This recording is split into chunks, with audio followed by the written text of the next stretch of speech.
ॐ तव कथामृतं तप्तजीवनं कविभिरीडितं कल्मषापहं श्रवणमङ्गलं श्रीमदाततं भुवि गृह्णन्ति ये भूरिदा जनाः।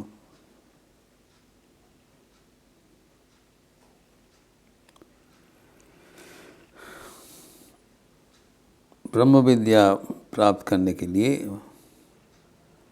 परा विद्या अधिगत करने के लिए, जिससे अक्षर ब्रह्म को जाना जाता है, पहले अपरा विद्या का प्रयोजनीयता के बारे में शास्त्र में उल्लेखित है, जो कि भगवान श्री रामकृष्ण उसका अस्वीकार करते हुए कहा,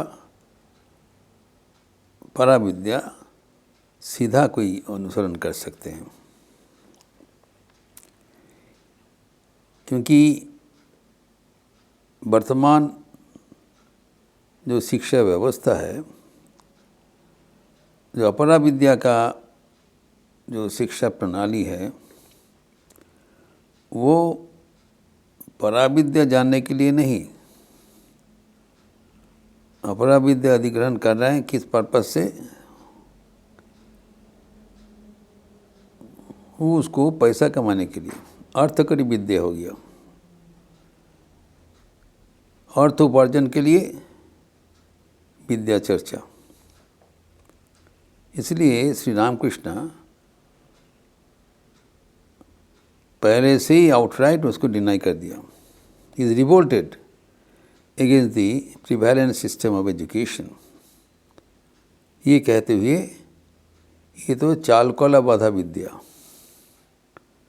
ब्रेड विनिंग एजुकेशन, जो पुरोहित कुल है, तो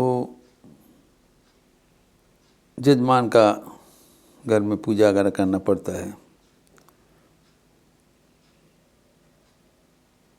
तो वो पूजा समापन करने के लिए जो विद्या का अनुशीलन और पूजा करने से क्या होता है, जो पूजा में नैवेद्य दिया जाता है, चावल केला वगैरह, एवं पूजा के उपरांत वो बांध के जो पंडित चले जाते हैं, ये जो उनका जो विद्या वो अधिगत किया था, उसके ऊपर जो क्या हो रहा है, जजमान के घर से जो यज्ञ किया है, जो कर्म किया है, उसका ये कुछ आर्थिक सहायता। तो पहले से ही ठाकुर जब उसको पाठशाला में भेजा था बचपन से, उन्हें डिनाई कर दिया, नहीं, ये चाल कोला बांधा विद्या में जरूरत नहीं। I am not here to study to earn. पैसा कमाने के लिए, अर्थोपार्जन के लिए ये हमारी ज़रूरत नहीं, क्योंकि मैं ईश्वर को जानना चाहता हूँ। जो अर्थ उपार्जन के लिए जो पढ़ाई कर रहे हैं ठीक है, लेकिन जो ईश्वर को जानना चाहते हैं, उसके लिए ये जो bread winning education is not at all necessary. ये उनका विशेष योगदान है। ये अपरा विद्या उनको परा विद्या जानने के लिए बिल्कुल ज़रूरत नहीं है, और न केवल ज़रूरत है, ठाकुर तो उसको डिनाउंस किया है, ये नहीं करना चाहिए। ये करने से हमारे समय नष्ट होता है। ये दुर्लभ जीवन मिला है, वो हम ये जीवन में हम प्राप्त नहीं कर पाएंगे। The life has to be taken very seriously.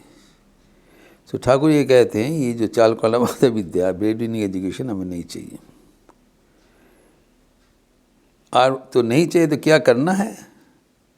Thakur ने बता दिया कि डायरेक्ट अप्रोच करो। जो भगवान को जानने चाहते हो, पहले भगवान को दर्शन करो, भगवान के पास पहुंच जाओ, उसके बाद भगवान से ही पूछ लो, जो कुछ पूछोगे मिल जाएगा। उससे और ज़्यादा तथ्य कौन दे सकता है? डायरेक्ट मेथड बता दिया, जो कितने प्रकार उनका जो समझने का तीव्रता, और उदाहरण देके बता रहे हैं।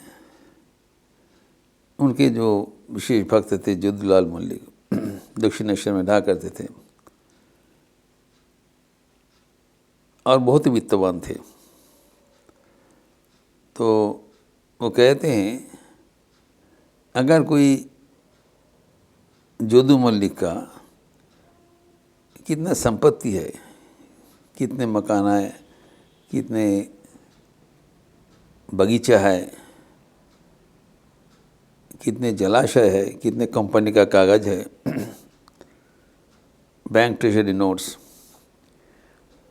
जो धनी व्यक्ति है, अगर उनकी जो ऐश्वर्य है इसके बारे में कोई जानने चाहते हैं, एक तो अनुसंधान करके जान सकते हैं, और दूसरा क्या है, ठाकुर कहते हैं जोशो करे जोदू मल्लिक के संगे मुलाकात करो। और दौराने धक्का के ही होग, वह 5 ही लिंगे ही होग। देखिए कितना ठाकुर के कहने का, जोदू मल्लिक से मुलाकात करने तो आसान नहीं है। He is under well protected by his guards, security guards. कहते हैं either you confront the security guards, और धक्का धुक्की खा के जोदू मल्लिक के पास पहुंच जाओ, और you jump across the boundary wall. जो भी केनापि उपाय है ना, भगवान से साक्षात्कार, जोदू मल्लिक से साक्षात्कार मतलब भगवान से साक्षात्कार। और वो क्या होगा, तब जोदू मल्लिक से पूछ लो जो कि पूछना है, और वो जो बताएंगे वो इससे अभ्रांत सिद्धांत कोई नहीं दे सकता है। वो अपना बारे में तो वही नहीं जानता है ना, दूसरा कोई जानेगा।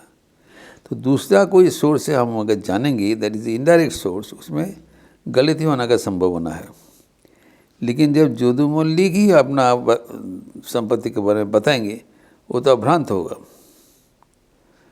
इसलिए ठाकुर कहते हैं अगर तुम्हारा दुनिया के बारे में जानना की इच्छा होता है तो वो भगवान से ही पूछ लो कि भगवान जगत सृष्टि क्या है। He knows much better than anyone else. तो जीवन का लक्ष्य है ईश्वर प्राप्ति। ईश्वर प्राप्ति पहले करो, उसके बाद अगर ज़रूरत है, इच्छा है, रुचि है भगवान का जो सृष्टि के बारे में जानने का, वो भगवान ही बता देंगे पूछने पर। अगर इधर उधर करने की ज़रूरत नहीं। देखिए ठाकुर का कितने प्रखर बुद्धि एवं जीवन में प्रयोग करने का कितने शैली, ताकि भक्तगण उस अनुसार अपने जीवन को आगे बढ़ा सकते हैं एवं ईश्वर के साथ युक्त हो सकते हैं। तो ये जो ठाकुर का जो विचारधारा है कि ये विद्या जो अपरा विद्या जो चर्चा होता है, अधिगत होता है, वो should is utilized for professional earning, अर्थ उपार्जन करने के लिए। चाल को लमादा, ही हैज डिनाउंस दैट। नहीं, अगर जो ब्रह्म ज्ञान पाने चाहते हैं उनके लिए ये सब अर्थकरी विद्या अनावश्यक है। अर्थकरी विद्या का पर्पस है अर्थ उपार्जन। जो ईश्वर लाभ करने चाहते हैं उसका तो जीवन का पर्पस अर्थ उपार्जन नहीं हो सकता है। अतएव उनके लिए ये जो अपरा विद्या ये उनके लिए अनावश्यक है, जो कि ठाकुर खुद अपने जीवन में करके दिखाया। और उनने कहा अगर मैं ये जो यहाँ पर अर्थोकरी जो विद्या है उसका हम सिरे से खर्च करके माँ को डायरेक्टली प्राप्त करने के लिए, तो किसी हालत से by any means try heart and soul to realise God. भगवान दर्शन करने के लिए पूरा तन मन लगा दो, और कृपा करके अगर माँ का दर्शन मिल जाए, भगवान का दर्शन मिल जाए, और तो भगवान ही बता देंगे उनका क्या संपत्ति है, क्या ऐश्वर्य है, क्या प्लस माइनस है, सब कुछ बता देंगे। जो ज्ञान भगवान से साक्षात मिलता है वो अभ्रांत ज्ञान है। और ये ज्ञान में क्या हुआ, जो जीवन का जो हमारा लक्ष्य पूर्ण हो गया।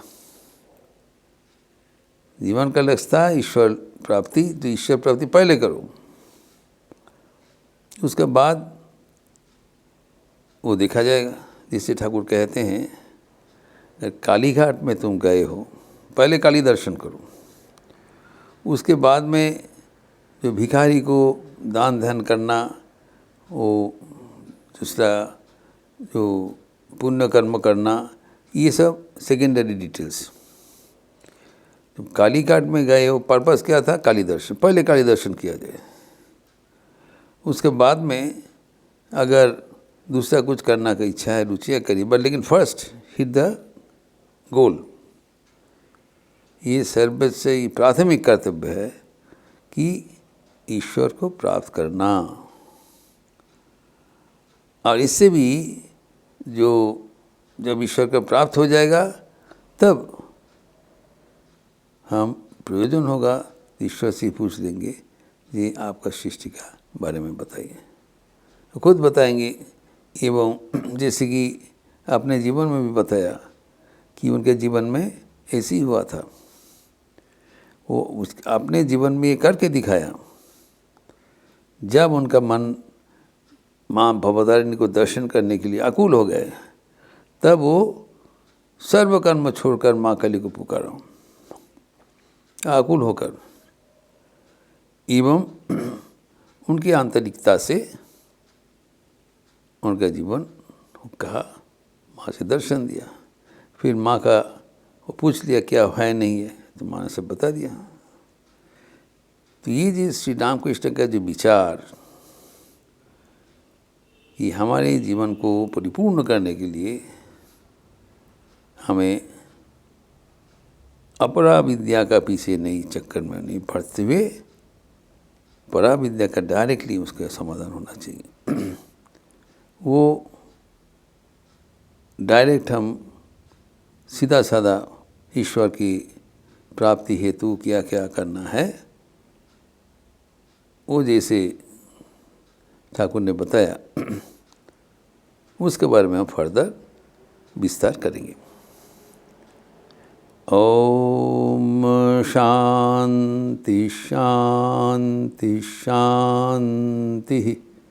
हरि ओम तत्सत। श्री रामकृष्णार्पणमस्तु। आज शनिवार के अवसर है, आज एकादशी तिथि भी है, इसलिए काले कीर्तन के परिवर्तन में आज राम नाम संकीर्तन होगी। संध्या आरती के उपरांत आप लोग सब स्वागत है। अच्छे रहिए, स्वस्थ रहिए, आनंद में रहिए। नमस्कार।